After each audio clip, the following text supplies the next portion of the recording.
Okay, well, it is after 7:30. We want to go ahead and get started. Just a little bit of housekeeping for everybody. If you wouldn't mind, please mute your speaker until you're speaking. That way we don't get as much feedback, hopefully. And everybody should be able to do that by just kind of hitting the screen down there at the bottom. It says mute. After we're done, we're going to have a question and answer session toward the end. This is being recorded so that we can distribute it later. And that way everybody can kind of hear. Real quick, for the guys that are on that are going to be our panelists, the core group of TAPs that have been working, if you guys don't mind, just kind of go through, tell a little bit about yourself and where you're at. I'll start. My name's Joshua Knope. I'm out of Western Oklahoma and cow-calf producer. I'm Bill Bullard with RCAF USA out of Billings, Montana.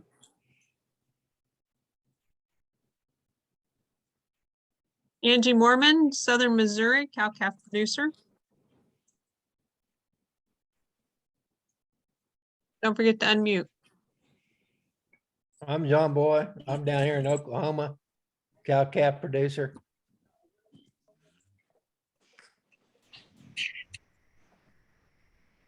I'm Brett Kinsey, president of RCAF, South Dakota cow-calf producer, feedlot operator.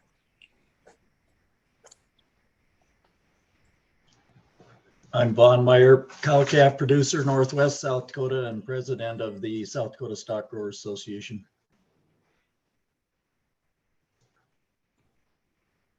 Chuck Gabbard, East Texas, founder of TAPS and cow-calf producer.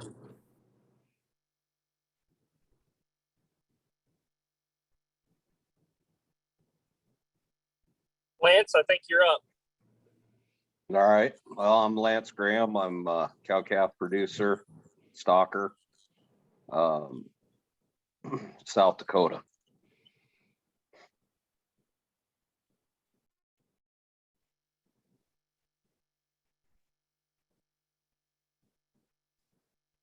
David, would you like to introduce yourself? Y'all could see me. I didn't know if this thing was working. Oh, David Craft.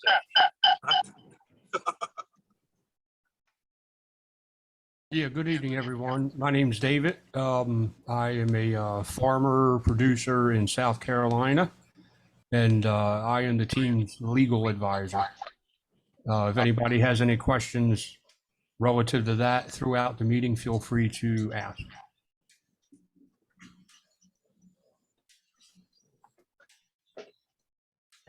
And Mike Schultz.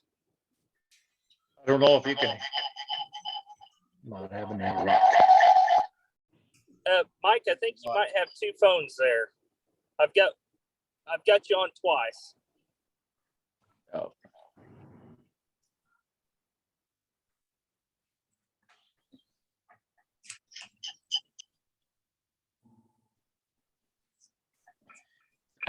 Not having any luck.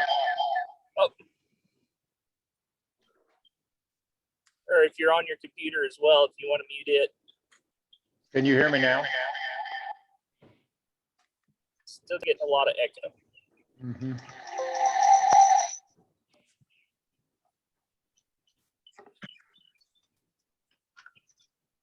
Can you hear me now? It's getting a lot of echo off of there. Sorry.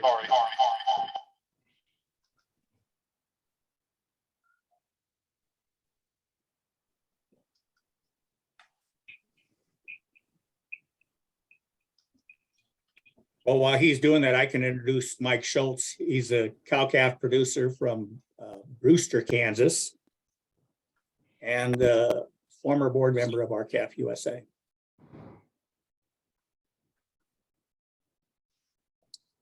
Okay, with that, real quick, I'm going to share my screen and play an audio clip, and we'll get things started.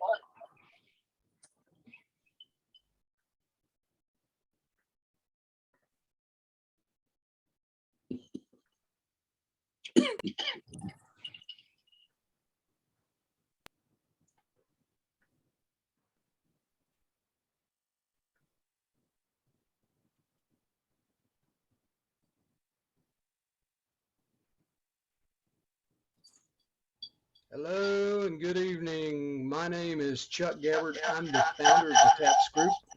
I'd like to welcome everybody to our first educational meeting. And I'd like to tell you that TAPS is an acronym for Texas Animal Producer Security. Members all over the United States. And the mission, the goal of the TAPS Group is to bring back a competitive marketplace to the cattle industry so cattle producers can make a decent living and beef consumers may purchase our product at a fair price with the knowledge that the beef they purchase is born and raised and harvested in the United States of America. Now, our mission and our task is no easy task.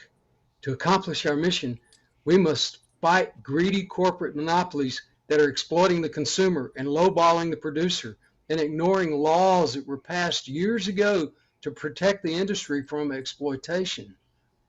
We must fight, in some cases, corrupt politicians and always the beef packers, the lobbyists, and even organizations that claim to represent our industry and our product.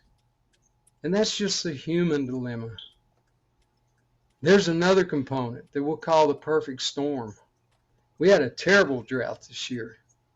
Mother Nature was involved this time.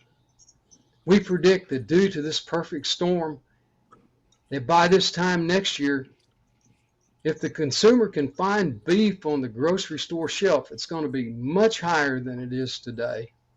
Most folks do not realize what it takes for beef to get from the rancher, from the pasture, to purchase at the grocery store. Yeah. Our contributors will explain this tonight. We're grateful to have contributors.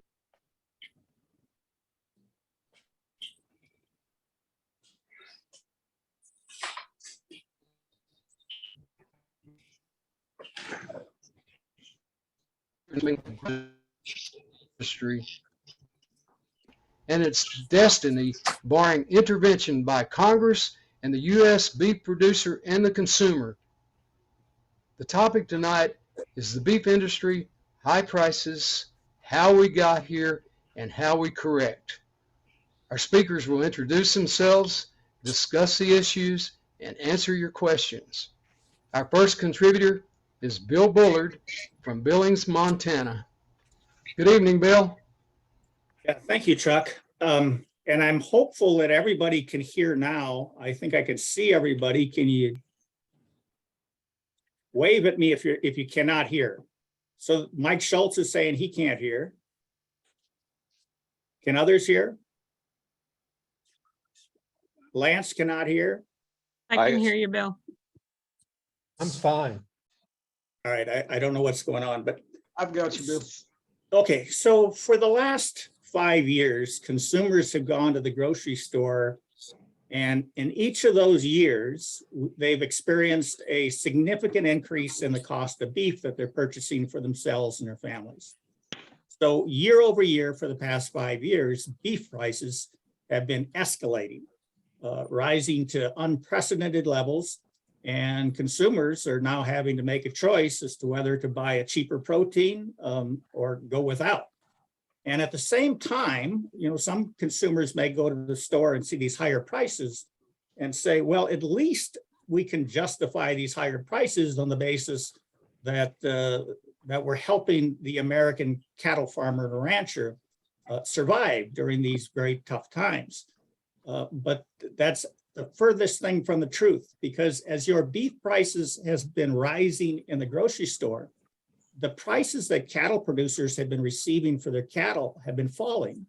So for many years, we saw an inverse relationship, beef prices rising to unprecedented levels, and at the same time, cattle producers receiving prices in the marketplace that wouldn't even cover their cost of production. And so we have to ask ourselves, how did that happen? And if we go back just a generation ago, at the time we had about 1.3 million cattle farmers and ranchers scattered all across the United States. We had a cow herd consisting of 37 million mother cows. We had many marketing outlets for all of the cow-calf producers. We had 113,000, mostly independent cattle feeders, small family-sized operations that would feed cattle. And we had about 1,500 federally inspected meat inspection plants scattered across the United States. And at the time, the 4 largest packers were all American packers. They're all based in the United States, and they then controlled about 36% of the market. And back then, for every dollar the consumer spent for beef, 60 cents of that dollar went to the cattle producers, the individuals who have cared for those animals for over a year, typically about 18 months before they're harvested and converted to beef. So the cattle producers received 60 cents of your dollar a generation ago, a little over a generation ago, and the meat packers and the retailers shared about 40 cents of your dollar. And so there was a balance there, that those who made the greatest contribution to the wholesomeness and the quality of the beef were receiving the majority share of your dollars spent in the store. Well, fast forward to today, that has been completely flipped on its head. Now it's the cattle producer receiving the minority share, in fact, it's less than 40 cents of your dollar. And the meat packers and the retailers are now sharing over 60 cents of your dollar. So something has happened during these 4 decades, during just over a generation, that has completely transformed the cattle industry. Since that time, we've lost over 500,000 of those 1.3 million cattle producers. We've seen our mother cow beef herd shrink by about 7 million head across the United States. We've seen the number of marketing outlets available to producers. Those independent feedlots have dropped like flies. We've lost 75% of them.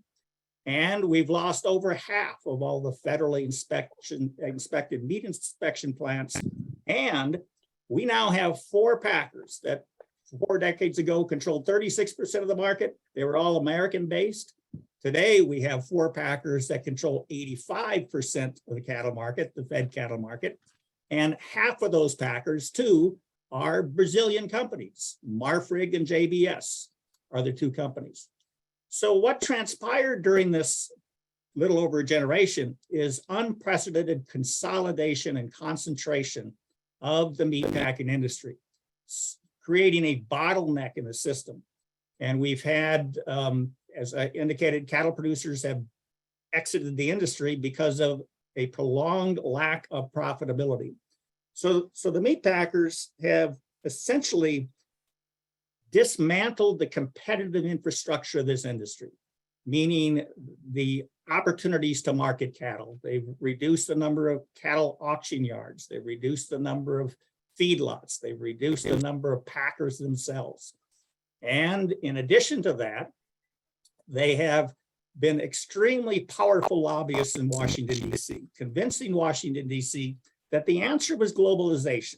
The answer isn't to try and restore competition in the domestic market. Instead, what we need to do is expand market opportunities for cattle producers. And so in the mid-90s, we embarked upon the huge experiments called the North American Free Trade Agreement. And there was a promise then that this was going to provide prosperity to cattle producers because it was going to expand markets for beef and it was going to create more beef demand. However, since the United States entered the North American Free Trade Agreement, or NAFTA, now called the US-Canada-Mexico Agreement, we have actually accelerated the dismantling of this industry and causing severe shrinkage of the single largest segment of American agriculture. The cattle industry is vitally important to virtually rural communities all across America, because it is the largest segment of American agriculture and the most important protein source for American families. And so we combine this concentration with globalization. And Congress was convinced to do nothing other than to enter free trade agreements, because free trade agreements were represented as the means by which to restore prosperity to rural America and to cattle producers, but just the opposite has happened. And so now during this past 4 decades, we've seen that the share of the consumer beef dollar has shrunk dramatically, like I've already mentioned, but the returns to cow-calf producers are on a long-term downward trajectory. And the returns to cattle feeding in the United States are on a long-term downward trajectory. And if we look at the shrinking number of cattle producers, shrinking number of marketing outlets, shrinking number of feedlots, we find that all of the indices that symbolize a healthy, vibrant industry in the United States are all on downward trending trajectories, long-term, which means we can predict the future. We can predict where this industry will be 10 years from now if we continue to do nothing to restore competition in the marketplace, if we continue to rely upon the globalization model that has been an abject failure, not only to cattle producers, but to US manufacturers who saw our manufacturing plants offshored primarily to Asian countries. And we've seen workers who are not receiving fair wages. We've increased the number of service jobs, low wage paying jobs, part-time jobs. We've decreased the number of high paying manufacturing full-time jobs for American workers. So the US cattle industry has been going the way of the US economy. We're on a downward spiral and something significant has to change. And so what Chuck Gabbard did when he founded the TAPS group was he began to gather all of the pieces of legislation that had been introduced into Congress over the past several decades as an effort to restore competition, to eliminate the anti-competitive practices in the industry, primarily expressed by the meat packers, and to promote competition. And so one of the first measures in Chuck Gabbard's bill, which we will call the AMP Act, and that bill includes mandatory country of origin labeling to give consumers the ability to choose to purchase beef that is exclusively born, raised, and harvested in the United States. Now, many consumers don't know that they go to the grocery store today and they see a beef product that says product of the USA label on it. That label does not denote the origin of the beef. That beef could be exclusively produced in a foreign country, Costa Rica, Nicaragua, Uruguay, for example, brought into the United States, goes through a US processing plant where the package is unwrapped and the Uruguayan or Costa Rican label is thrown in the garbage, and the meat packers are authorized to affix a product of USA label on that package. And the meat packers, of course, benefit economically from this. They can buy that product cheaper. It's a lesser quality product, and yet they sell it to unsuspecting consumers under the brand name and reputation of the US cattle farmer and rancher. And so consumers are paying these exorbitant prices for beef, and yet the domestic cattle producers is having trouble accessing the marketplace itself. And when he can or she can access the market, oftentimes the results have been, for a long period of time, returns below the cost of production. And so the AMP Act took mandatory country of origin labeling as kind of the flagship issue, one that consumers can readily understand, that they deserve to know where their beef comes from. But it includes efforts to actually restore competition in the marketplace. And one of those efforts, for example, is to require the packers to actually compete for the available supply of cattle, require them to purchase those cattle in what we call the competitive price discovery market of the industry that sets the price for all other cattle. But what's happening in the industry is the meat packers have determined that they can leverage down and control the price of beef and the demand for beef in the United States by removing cattle from the competitive marketplace and placing those cattle in anti-competitive contracts, contracts whereby the cattle producer is required to commit the cattle to the packer, but the packer doesn't disclose what the price of those animals will be until months later when the cattle are actually delivered to the packer. The majority of cattle harvested today are procured in that manner. And as a result, the competitive marketplace has shrunk to ultra thin levels and is now far too thin to establish a competitive price. So Chuck Gabbard's AMP Act, and I call it his act, but many people have been involved in its development, and it would require the packers to purchase at least half their cattle needs in that competitive cash market. And it would ban those anti-competitive contracts where the producer is unaware of the price of the animals, but yet has committed the cattle to the packer. And then the AMP Act recognizes that we need more marketing opportunities. We need more meatpacking plants, both locally and regionally, in order to create competition, but also to provide consumers with readily available and abundant supply of beef. And so the AMP Act includes measures that would actually enhance the capacity of cattle harvest here in the United States. And it also addresses the issue that I alluded to when I said we now have half of the 4 largest packers that control 85% of the fed cattle market are Brazilian-owned companies. They're not in the control of the United States of America, and that puts our beef production at risk, the processing sector. And so the AMP Act recognizes that and calls upon the Committee for Foreign Investment in the United States to begin prohibiting foreign investment in significant meat production facilities and even agricultural land in the United States. So it's a voluminous measure. It's a very comprehensive measure and could be described as an omnibus bill, absolutely critical in order to preserve the US cattle industry as it is known today. And so with that, Chuck, I'll stop and pass on to anyone else. And at the end here, would be happy to answer any questions.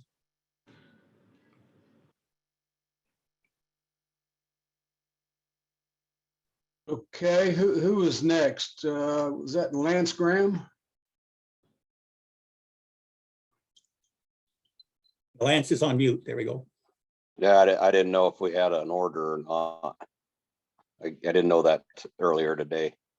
So what we've seen, along with, of course, as of late, the inflation, there was a Cattlenomics webinar here just last week. They said that we've seen all the inflation in cattle prices that we're going to see as of last year. So I don't know about anybody else, but when I just throw numbers at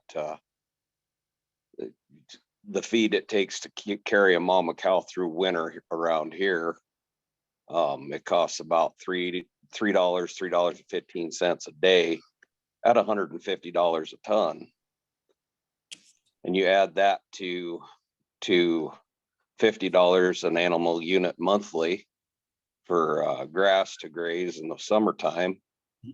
Well, you're sitting there around $800 just to break even. That does not include any shots, anything. I mean, shoot, you're going to have, if you put anything extra with your feed besides hay, and I use the hay thing in this country, it's really a big deal because we get snow in the wintertime. Now I realize some of you guys can run 3, maybe even 5 cows to the acre. Anybody that is raising cows right now is pushing their places as hard as they can to try and make a profit, and we've got to come back from that. Imports are kind of a big deal. When we started out with imports, I was asking Vaughn earlier today, trying to remember, I think it was in the first farm bill, they set imports at 7% of supply. And we're now looking at closer to 30% of supply. And if you think those imports don't affect our prices, you're sadly mistaken. You know, when you're taking out that much, when they're importing for, we'll say 75 cents a pound, and that's competing with our right now. I guess I've seen just last week I saw 500-pound steer calves bringing $1.50, which I know the guys that raise fats tend to be pretty happy with if they're pushing them to pushing them up there to that 1700 range. We've seen our prices, the value of our product go down while everything else increases.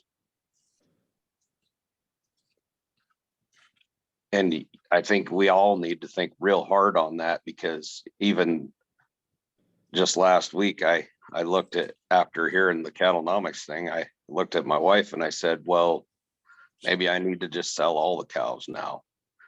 And that'll just put us into somebody else's hands if we all did that. Big thing we have to go back to is we are the producer. It's the only business, as a cow calf person, it's the only business where the producer does not control the price.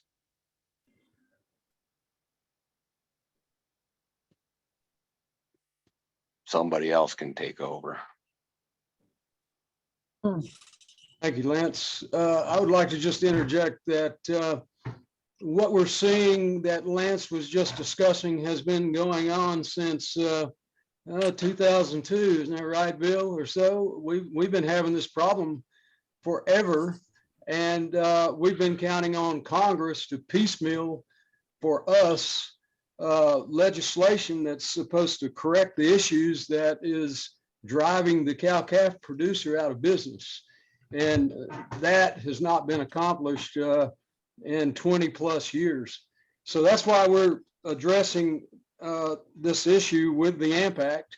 And what we are looking for is folks, both producers and consumers, to get behind this legislation. Because as I understand the way it goes to committee, when we get a congressman or a senator to introduce the AMP Act and it goes to committee, people look at that thing and they have a chance to, as quote, some of the group, Are you still mad at me? to tear it to pieces. So Really? what we need, somebody needs to mute their mic, I believe. What we need is people that can call their congressman and write their congressman and say, we want the AMP Act introduced the way it is written. Because if a committee is looking at it and you have a lobbyist or a politician that may be somewhat encouraged by some company to vote a certain way, they can look at what we've done to make changes in the legislation, because we compiled a lot of legislation that was already there. And we took the legislation and said, well, that doesn't just quite work for the cow-calf producer, and it takes away some of our abilities to make a profit on what we're doing, and it gives it to the people on up the line. And so we've gone in and tweaked some of that legislation, made it different, made it fair for everybody. I mean, the Packers aren't going to lose any money. If they do, it's not going to hurt them. But we're going to be able to go back to profitability in a competitive market, and everything's going to start making sense to us and the consumer, because they're going to see prices that are a lot better for them. They're going to know they're getting American beef, not imported beef. That's all included in the AMP Act. So we're looking for thousands of people to join us. So when we introduce this legislation, this will be a household name. People will start writing their congressmen, their senators, and saying, hey, get behind the AMP Act. That's what we want, because we want to know where we're getting our beef, and we want the beef prices down at affordable prices. So with that, I think John Boy is going to talk to us about what it takes to raise a cow and a calf, and how it compares to, how we can compare what the cow-calf producer does, how much time and money they spend in that animal unit as compared to what the feeders spend in that animal unit and what the packers spend in that animal unit. John Boy? Well, nobody could get a hold of me today because my phone's dead. So, most of us are cow-calf producers here, and we do other things also, as far as, background or feedlotting. But I tell everybody, I said, if it isn't for the cow-calf guy none of the others could exist. Because you got to produce that calf first of all. And, you know, we're the one that's got that cow for a year, breed it, and then get a calf out of it. So you're looking at, you know, 3 years from, you know, if you start out with a heifer before you can sell a calf off it to make any money. And, you know, these packers got the thing for 14 days and they're making a profit that's unreal. And another thing gets me is like 17,000 are leaving the industry every year. Well, this drought is even making it even higher. And that's something really, it's kind of a thorn in my side, is the kids don't want to take on the farm or no part of it too. You know, that side of it's not good. I don't know what else you want me to talk about, Chuck, but that's about all I've got.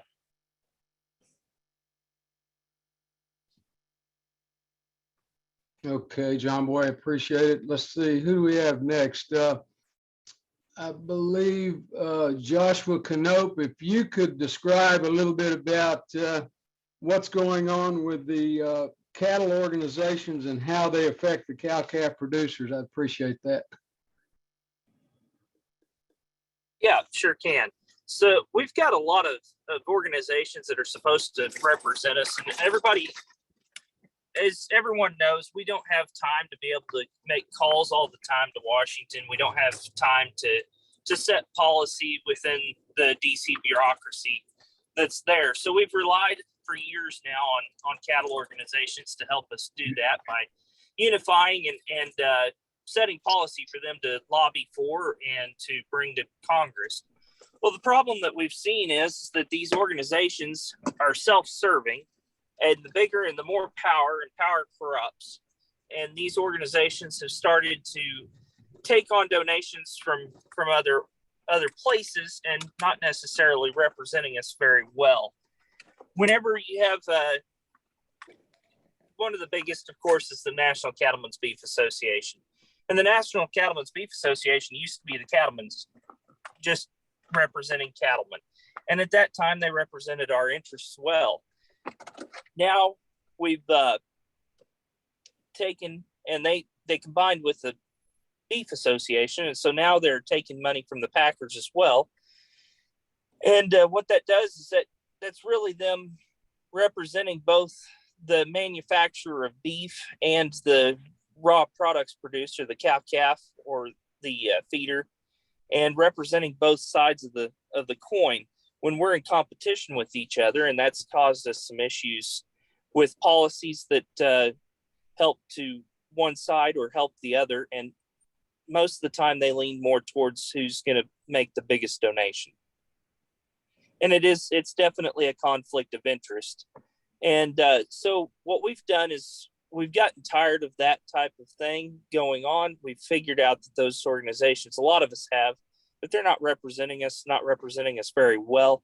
And we've decided with the TAPS group to go ahead and make it a grassroots effort. And that we're all producers, none of us, except Mr. Bullard, and we've been very thankful for him, but the rest of us, we're producers. And so we're trying to make a living at it and trying to make money with our cattle and having a hard time. So we decided to go ahead and take matters into our own hands and write legislation that's going to be effective and to help us out.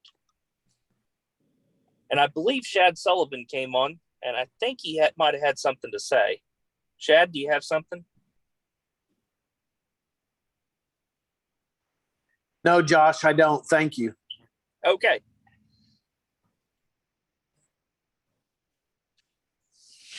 Okay, anybody else?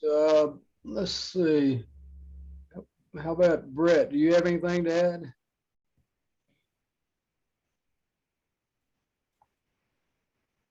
I guess I just say I'm thankful for this group.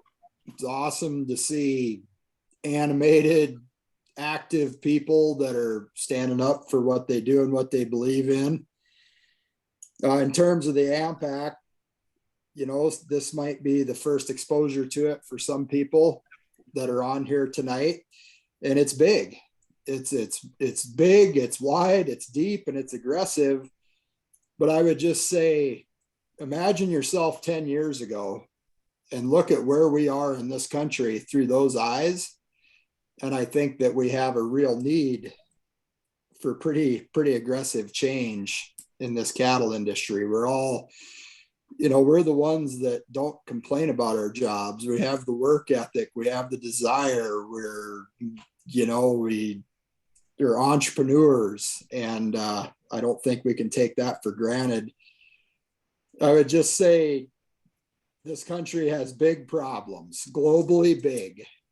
We've got big government, we've got big corporations with, I would say, undue influence over policy, just because money is no issue for them.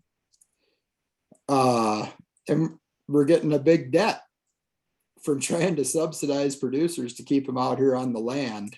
The most direct line to influence and inform and instruct a production system is a competitive market. That line between the consumer and the producer in a competitive market, that's the study of economics. So I would just say, I'm really glad to see you include MCool, because I think the way forward on this, even though we're facing a monopoly that has a lot of power, if we can inform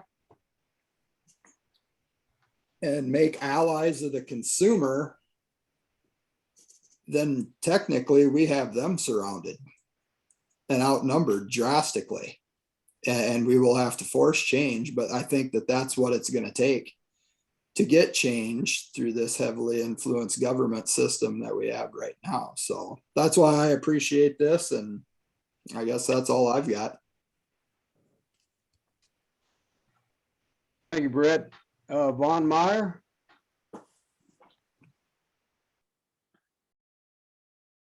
You hear me? Am I coming through? I can hear you, Yes, sir. Vaughn. Okay, I wasn't sure if I got unmuted there. You know, agriculture, we're a pretty small fraction of this country and our population, a little less than 3% now, I believe, or just slightly over 3 anyway.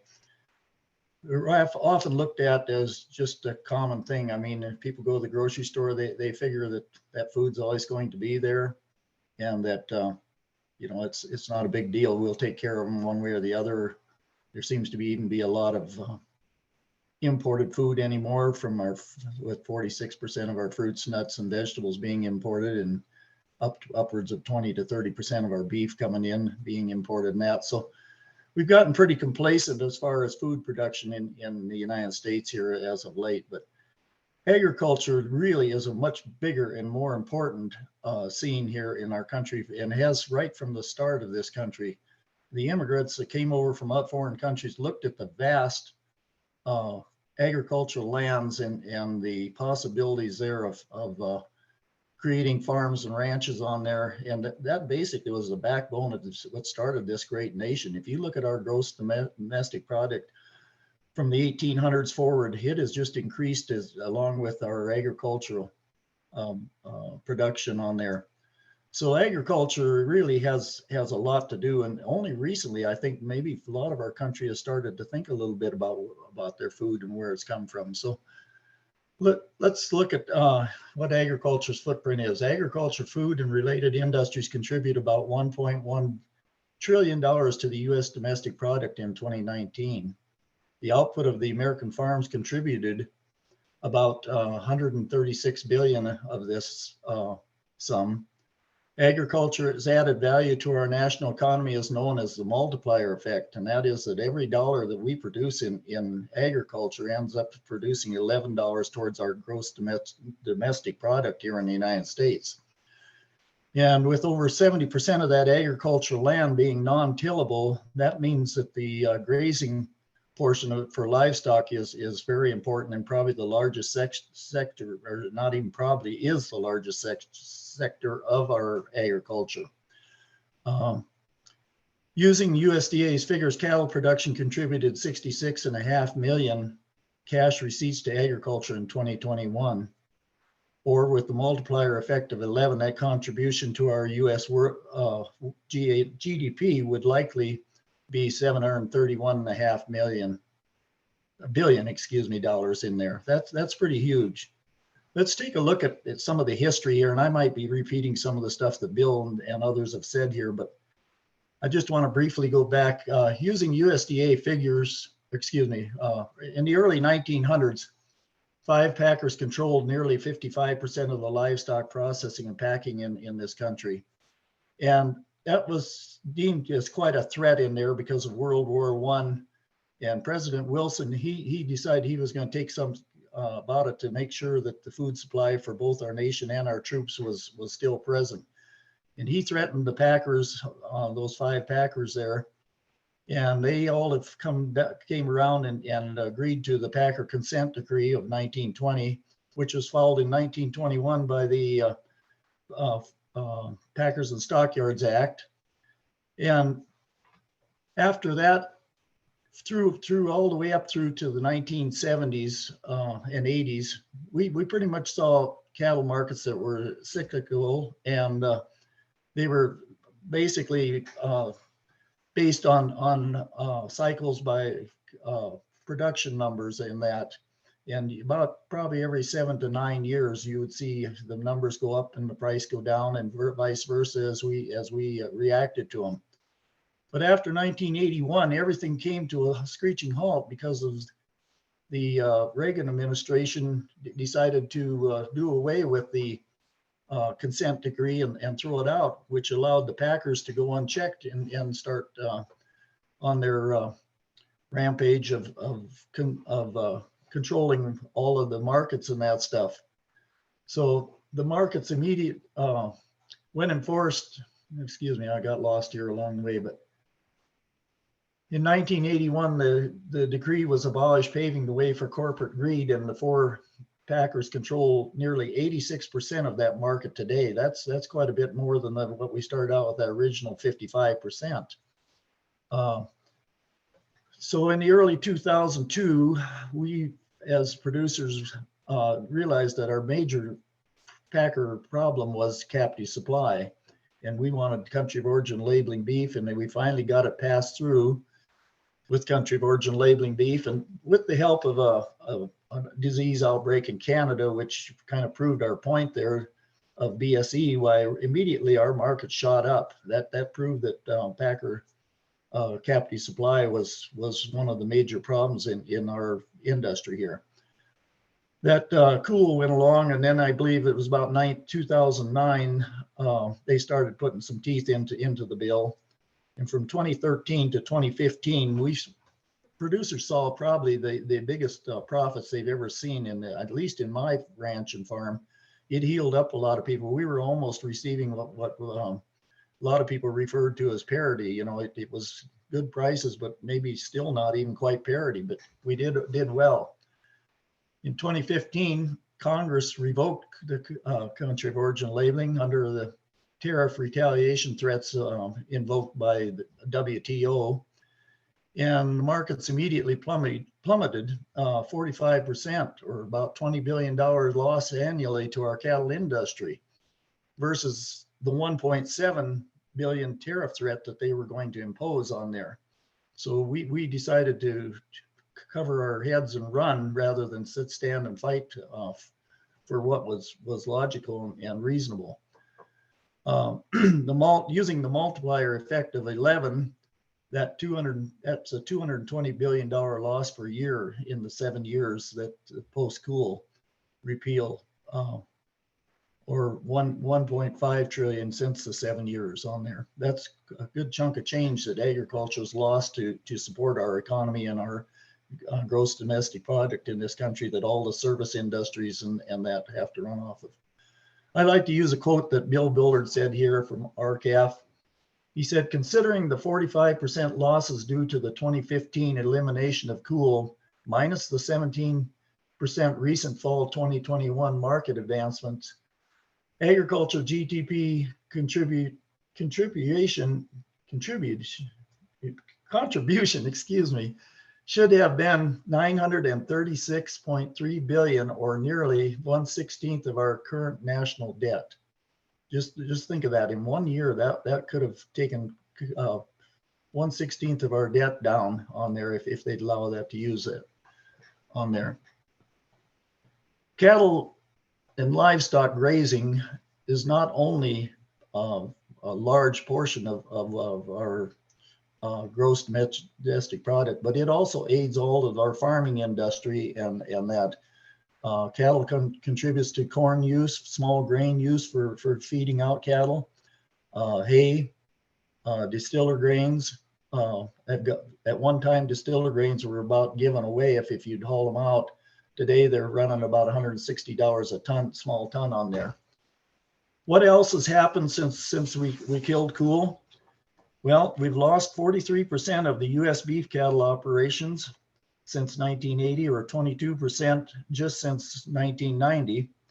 We reduced the number of feedlots by 75%, about 83,000 lost. And those were the small farmer feeder operations that we used to see about on the corner of every quarter of land or section of land east and South Dakota down there.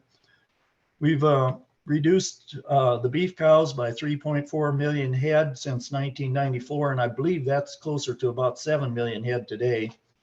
Returns to cattle feeders have been a loss of $25 per head per month for the past 2 decades. The producer's share of the consumer dollar has declined 41% since 1980, 29% since NAFTA, and in 2020, it's the lowest in the history at 37 cents. So for everything we do that we hold that product probably 10 to 15 times longer than any other part of the industry, and that's a conservative figure there. We only get 1/3 of that dollar on there, and we take all of the chances of marketing and the markets there. 48 U.S. beef packing plants have ceased to exist on there, and we've lost about 24% of our sale barns in that. Another thing that we've seen now, or starting to see on there, is empty shelves.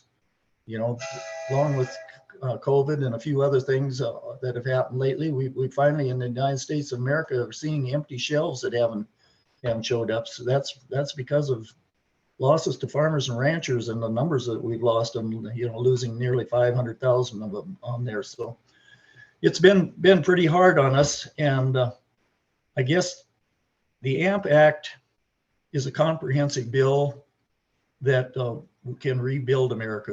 Our rural towns are gone pretty much. In my area, there is no main streets if there's anybody left at all on there. You're lucky if you got farm service agencies and a post office. Well, you probably are still surviving.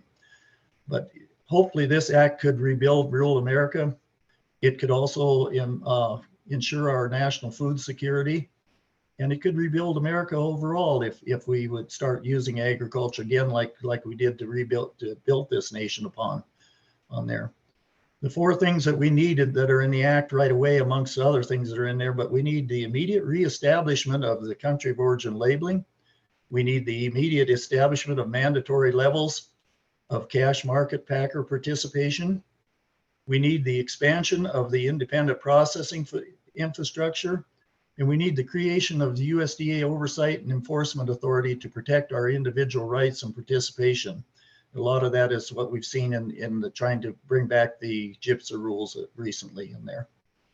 So with that, I say AMP Act is probably our best hope for not just for producers, but for this whole country and consumers in general, for rebuilding America and ensuring that those people have food when they go to their supermarkets.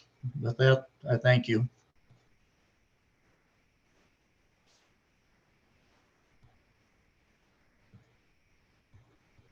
Okay, Vaughn, thank you very much. Very good points there. I remember when we used to have locker plants in all the little towns in East Texas. Everybody had a locker plant. You take your take your fattened steer up there, get him butchered, and put the meat in the vault, the cold storage vault there, and they had drawers and no locks on them. Everybody trusted everybody else. You just put a jacket on and go get your steak for the night and take it home and cook it. And then they would also process beef there, and they'd sell it right there at a beef counter. You don't see that anymore across the country, and that's something else we have in the AMP Act is I believe it's y'all correct me if I'm wrong, the Prime Act, where you can start selling beef locally, and that brings me to, I don't want to wade off too far in the water this first night because we're gonna get deeper as we go on with our educational programs.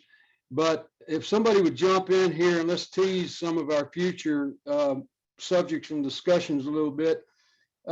If somebody could kind of comment on how the USDA detrimentally affects the cow-calf producer. Anybody?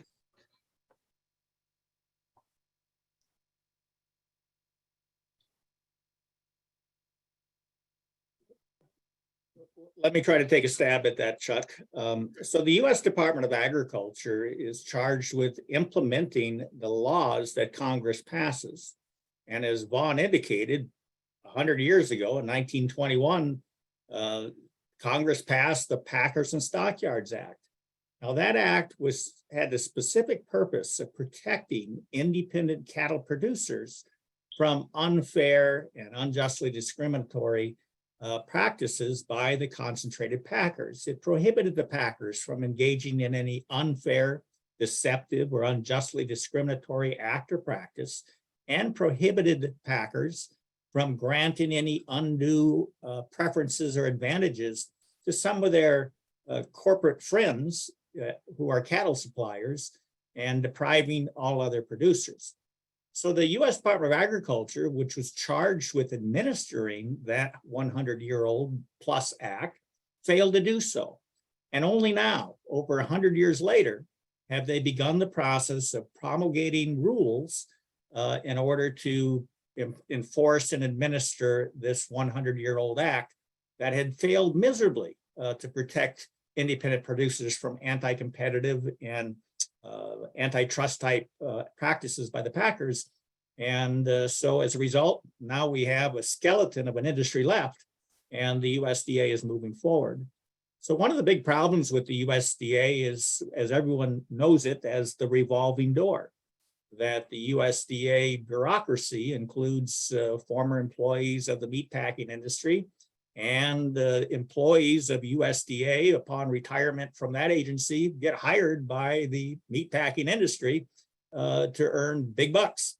And so there's a recalcitrance on the part of USDA officials to take any meaningful steps to reform this broken marketplace because they continue to be beholden to the power structure that is exemplified by four huge multinational meat packers that just have an unimaginable influence over Congress and federal agencies. So the USDA has prior beef packer officials working in that government agency. Is that correct? Well, so the one specific example I can provide you is that the administrator, the agency official who was in charge of writing the rules after Congress passed the Mandatory Country of Origin Labeling Act the first time in 2002, the gentleman's name was Barry Carpenter. He was in charge of writing the rules for the agency. And he didn't want country of origin labeling. And when his tenure was over with USDA, he went to work for the North American Meat Association, the meatpacking trade association that represents the largest meat packers. And he was the CEO of that organization for many years. So there's a perfect example of the revolving door of federal bureaucrats who wanted and sought, coveted a job with the major meat packers, and he was rewarded for his good service to the meatpacking industry while he was an official at USDA. Sounds like a conflict of interest to me. I have recently been informed by some people locally that have a local packing facility that they're having some trouble getting USDA certified. Can you address that just a little bit? What that process is and how they may affect local beef processing facilities?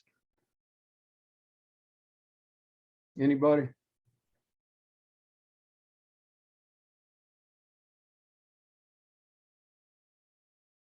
So let me try to take a stab at that one as well.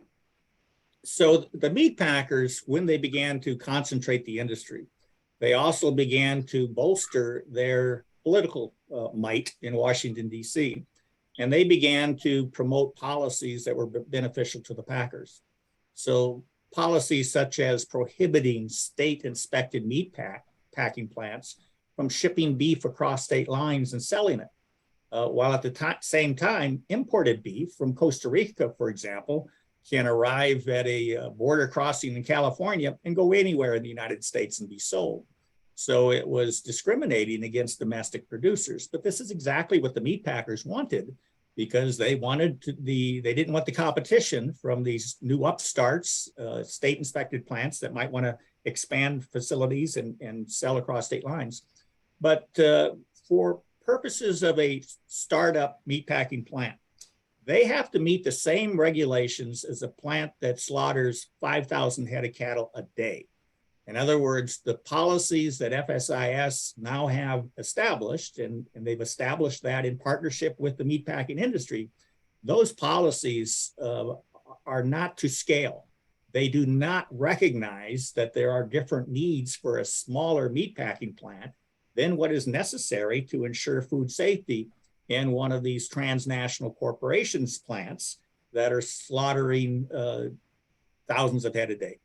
And so new entrants are having difficulty in meeting these requirements. Number one, they're extremely costly if they have to meet the same requirements as the big packers, even though they're totally unnecessary. And those regulations need to be changed. They need to be streamlined. They need to be brought to scale. They need to recognize that a small local processing plant does not have the same food safety risks as would a huge and antiquated plant. You know, in the United States, these major meat packers have not updated these plants for decades. They've just kind of wallowed in the profits that they've been earning and have not been reinvesting it in expanding packer capacity or modernizing their plants. And so that's a huge problem right now, is we need regulations for food safety purposes for these smaller plants to be brought to scale to recognize the unique position that these smaller plants are in this industry. Thank you for that, Bill. I believe David Crafton wants to discuss a little bit about how the AMP Act is going to help more than just the cattle industry. David? Yeah, thank you, Chuck. Yeah, just real quick, you know, one of the broad appeals of the AMP Act is the fact that it helps more than just beef producers. And it does this in a few ways. Some of these we just touched on with the processing, but, you know, Title I MCOL, that's simply going to make your product more competitive on the grocery shelf. Title III, there's a section that facilitates making processing easier. And it also does, so there's a part in there that makes interstate sales by state inspected plants easier if they meet or exceed current USDA regulations and inspection process. Title IV makes the checkoff program opt-in instead of opt-out. If you're taking your animals to auction or buying animals at auction, you'll probably know a little bit about that. Again, it makes that also makes internet meat sales easier. There's a section in there that does that. Title IV also has a part where it makes getting it into the processing business a little bit easier. It makes local processors a priority for grants and loans, and then for new existing processors, loans and grants for improvements. The small local plants are actually prioritized for these loans and grants under this section. It also makes farm management knowledge skills for producers easier to access and creates grants for extensions to do so. Title VII is the food and agribusiness merger moratorium. That's going to help everyone in the long term. It creates a commission to study monopolies, and it makes the merger moratorium happen during that process, and it makes it extendable from that process. And finally, Title VIII is the meat and poultry special investigator, and that's just simply to investigate and prosecute monopolistic behavior, which affects all of us. So, you know, if you have friends that are smaller producers, this AMPAC is going to help them as well. Thanks.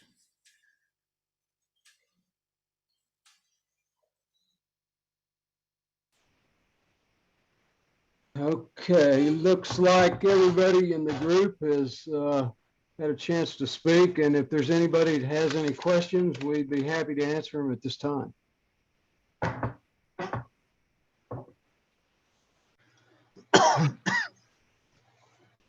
Any of the speakers have anything to add? I might add a little bit there on to your first question and to the last comments there on Title IV. In the late 80s or 70s, farmers and ranchers realized that they got to start promoting their product because of the price, you know, and they looked at Pepsi-Cola and Coca-Cola and all the other big corporations and decided they needed to start promotion. So we set up our beef checkoff on that thing. It was finally approved in 1985 by Congress, and USDA is giving the authority to run that and manage it on there according to the act and the order. Well, the act and the order, we kind of got snowballed right off the start because we thought we were going to be able to promote our product, USA Beef. And USA Beef, we found out because of the fact that there's a checkoff on imported products too, on the equal amount versus based on tonnage, that it has to be generic beef within the domestic United States. When we go overseas, we can do it the other way. So technically, we are not getting allowed. Our program has been sabotaged along the way. USDA has never attempted to help us regain that part of our program on there. But they're also entitled to do other things, and one of them is have a referendum or hold referendums. And they've made it so difficult that referendums are impossible. We've never, in all the history of our checkoff, had a referendum. They're also supposed to audit, and we've seen it lately that the auditing has fallen short compared to what it was maybe 15, 20 years ago when I was on the Beef Council and that. There's been individuals that have tapped into that money and for years and before they were ever caught on there. Even some of our contractors have gone in there and misappropriated funds into their account, which after they got caught, they had to cover up. So they're really working against the farmer and rancher on their own promotion program is kind of where I'm trying to get at there. Thank you.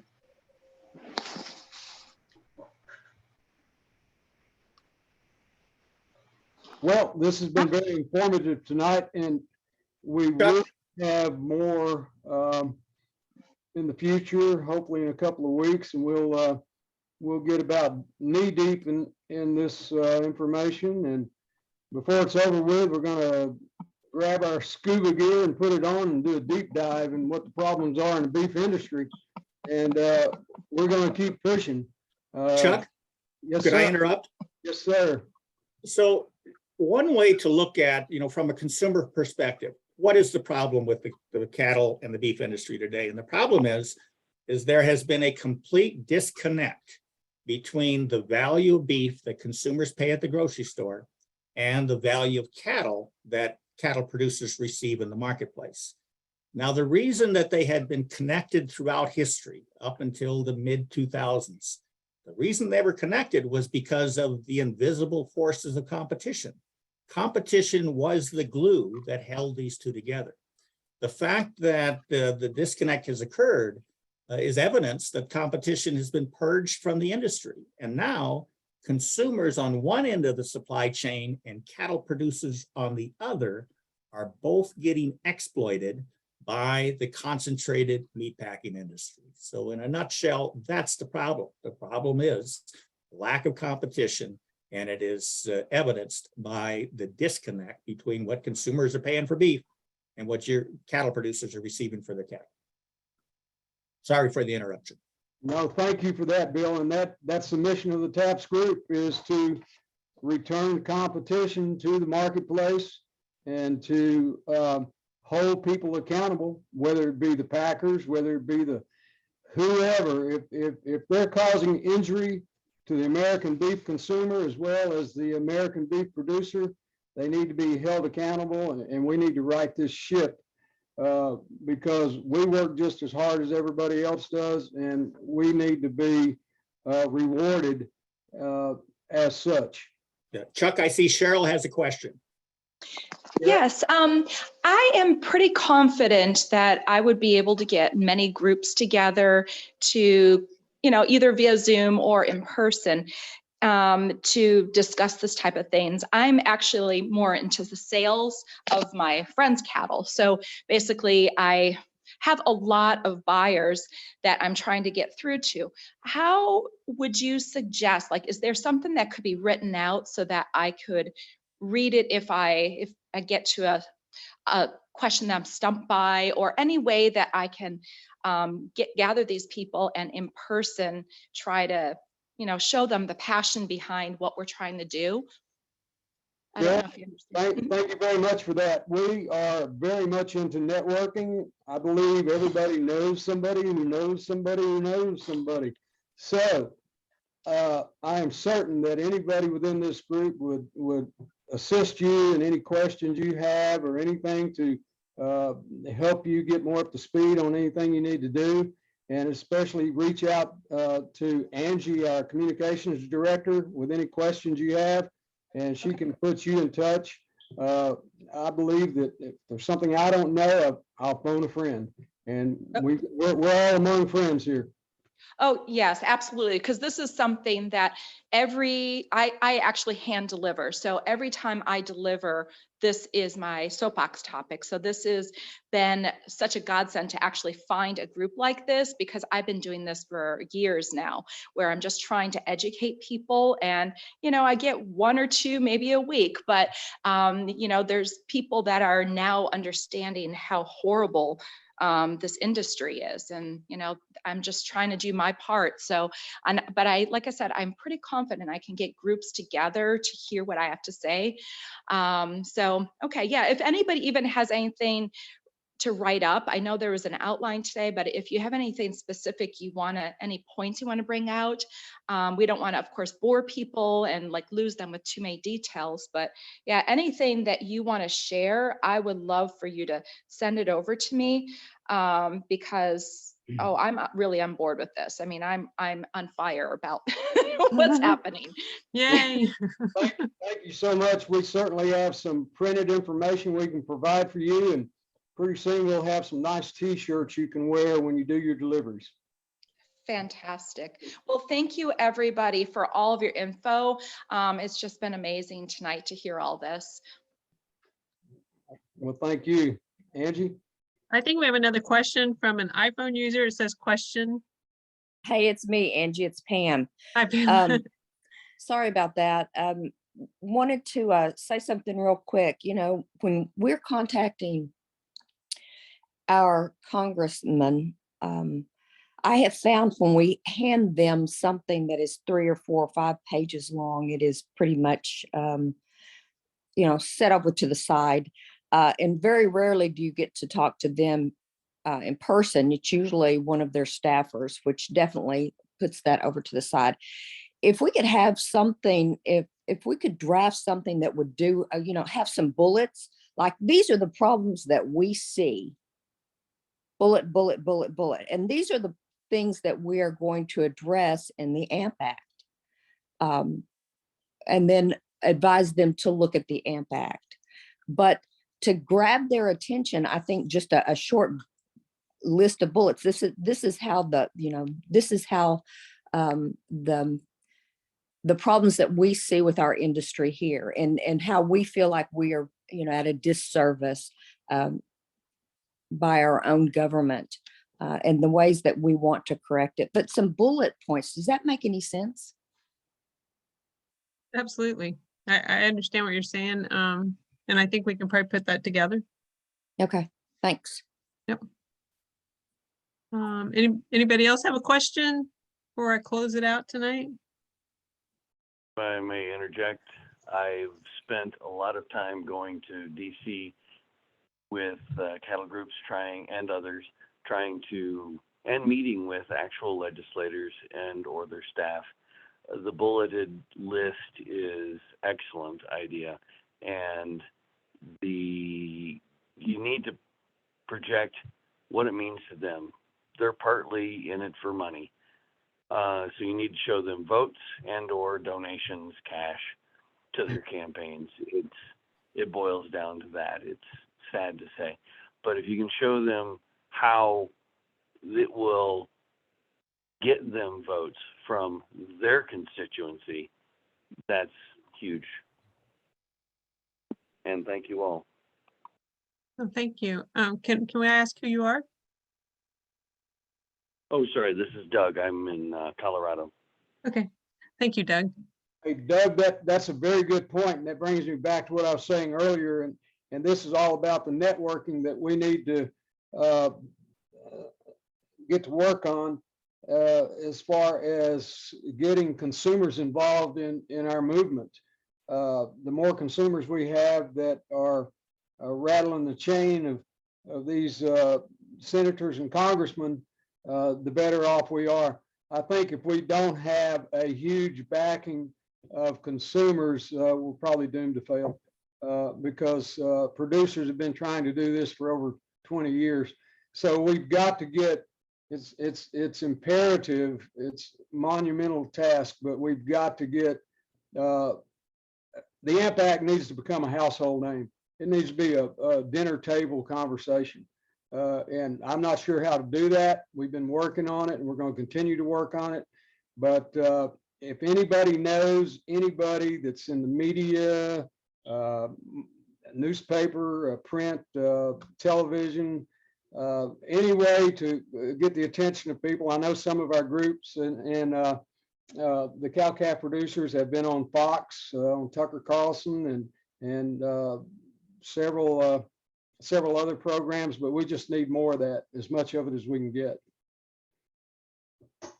Absolutely concur with that. The way people use crisis nowadays, it's may or may not be a true crisis, but they label it a crisis. I think that is the avenue we pretty much have to go. That's the only way you're going to get the attention of the modern media consumer, whether or not they're a beef consumer. They need to understand that where agriculture goes, the rest of society goes. When, like Mr. Bullard said, Reagan or Bush actually was put in charge of it, but anyway, they weaponized the antitrust laws and killed the small town, not just the hog producers, cattle producers, everybody else, but those were what was keeping all the small towns alive, all those schools, all those hairdressers, the barbers, the grocery stores, etc. Those people were driven to the cities, and here we are now. People are trying to get out of the cities, and they don't want them to. So I think if we could simplify the situation, brand it as a crisis, that might garner some sentiment from broader society. Yep. Never let a crisis go to waste. And this is a crisis, and whether or not the congressmen and the senators are going to be proactive, at this point, we'll see. Some of the content of the letters we've written to them really sort of put them on the spot. I was looking for it so I could read verbatim. I don't have it in front of me, but we essentially tell them that you have before you, and we sent them charts, graphs, and testimonies from cow-calf producers in letters. And we essentially told them that you have before you all the information that is necessary, and I'm paraphrasing, to stave off this potential crisis before it becomes a disaster. And you should take advantage of that now. So actually, the way I see it, that particular email that we mailed to them could be used one or two ways. And we're putting this in every letter we send to every congressman and every representative. And it could be used when they run for re-election, one way or the other. We could release that letter to the public saying, hey, you see, we gave them the opportunity. We told them a disaster was impending. And here we are now with a beef shortage, and beef prices have doubled since 2022 again, and they did nothing. Or they can take that letter and they can say, see this? We got the AMP Act passed, and look where we are, lower beef prices, and now the cow-calf producers are making a decent living. So we're putting something in the letters that we write to every one of them to make them, if they can do it, if they can look at it and they can say, okay, I see what you're doing, then maybe they'll work with us according to our letters as well. I like it. I would also add demonizing big corporate profits, especially the foreign corporations that are raking in record profits, and they like the word windfall. Use that if you can, if it's appropriate, where where you can just shine light on it to the consumer and to the politician, who's just like a bureaucrat, bought off more than likely. But yeah, work it, give them ammunition to use the information. Agreed.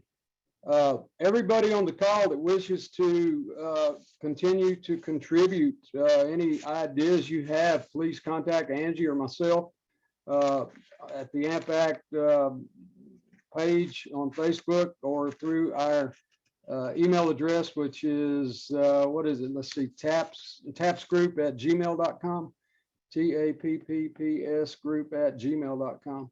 But let's all put our heads together and make this happen. Everybody's got some ideas. We want them.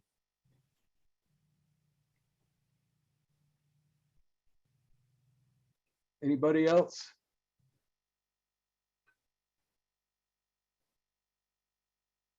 We really appreciate everybody attending tonight, and to the contributors, y'all have been great throughout this 8 months that we've been putting the AMP Act together. And we go back, Bill and I go back to 2014. I don't remember if he remembers the conversation we had, but it was about an hour and a half long conversation. He sure takes the time to discuss and describe things, and everybody else in the group are the same way. They're all very kind with their time, and we couldn't have got where we are without y'all. And for the people that joined us tonight, hopefully you'll join us again, and hopefully you'll spread the word about what we're doing, and invite all your friends to our page and to our group, and let's just try to move forward.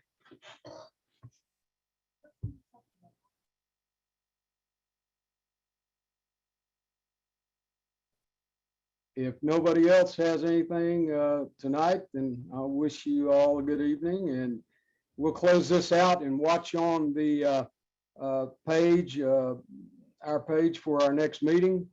And hopefully in 2 weeks or so, we'll get back together. Thank you all. Sounds good. Thanks, everyone. Thank you. See y'all. Thank you. Thank you all. Good night. Good night. Good night. Thank you.